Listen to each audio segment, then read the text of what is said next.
But we're not here to talk about DC, are We're we? not. No, we're talking about the city of Austin, Texas. City of Austin, Texas. We're here with Bryson Turner, who's newly crowned. Very newly crowned and very dirtily crowned. The funniest person in Austin, 2009 edition. That's correct. Yes. And you're like an interloper to the city. You know what? Yeah, I'm still a newbie comic, and I guess taken this. Yeah, I'm a transplant from DC, and I have been adopted lovingly by the city. But yeah, still relatively new. So that's so it's even more an honor. Yes. Yeah. Tell me, what about the Austin comedy scene drew you here? You know what? I would waste so much time if I went through it. But I had heard good things for the past 5 years. I would just talk to comics and the history of it with Bill Hicks and all those guys, and it's just there's a really good Texas history with comedy. There's people coming out of the city every year. They go to Montreal. They go on live at Gotham. There's a lot of industry that comes through here because there's a good vibe, and I think. It just kind of made sense, and I'd heard great things about the city in general, so I figured it'd be kind of a good place to grow and hopefully experience things that I would look back on humorously. So, such as this? Such as this, yeah. Such as wearing, yes. This would be one of them. Yeah. What else have you learned about Austin and the scene? You know what? I have learned that Austin is pretty much it's like Neverland. It's a lot of people that. Never quite grow up, and it makes you love it, and also you look at it almost tragically because it's such an amazing place. I don't know, I'm just in a very, it's weird because it's Austin, which is awesome, but it's also Texas, which is less awesome.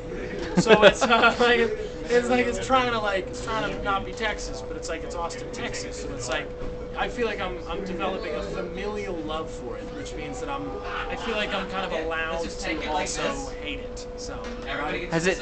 Yes. Way you can still get him in I don't know if that's weird too. the official picture, I'm getting photos from multiple angles right now, and one of them kind of looks like I'm shitting on a pot, and the other one is straight on. So I'm going to focus on this one. So cool. I ended that weirdly, but it's a city that I feel like I've become very close to the city right off the bat because it's just a cool spot, and it's a very optimistic city. I would say that's the one word I would use. It's optimistic. It's people that are like, fuck it, we'll figure it out, and it's really cool vibes. What is that optimism? How has that impacted your development as a comedian? You know what? Big ol' hat's in the good way. question. Oh, sorry, my hat was in the way apparently of unrelated things. I think I don't know if it's so much. I don't know if it's so much impacted me as it's encouraged. I tend to have a fairly optimistic vibe on stage. I try to have a positive energy and kind of some of the funniest comedy is out of bitterness. But I don't know. I kind of I'm things are gonna work out. Here's some shitty things that happen, and now I'm looking back and kind of happily and nostalgic. So so I feel like it's just kind of encouraged me to kind of have hey, we'll figure it out kind of a vibe, and I really like kind of how this move has impacted my comedy, because I feel like it's kind of encouraged me to be like, DC is awesome, but there is kind of this very smug kind of vibe to that comedy scene, where it's kind of, it's highbrow, which I love, and I love that kind of, I love arrogance. Well, you're inside the Beltway. Yes, exactly, yes, you are inside the Beltway, so you kind of have to hate everyone else. One smile. To be continued? Okay. Cool. All right. Awesome. Okay.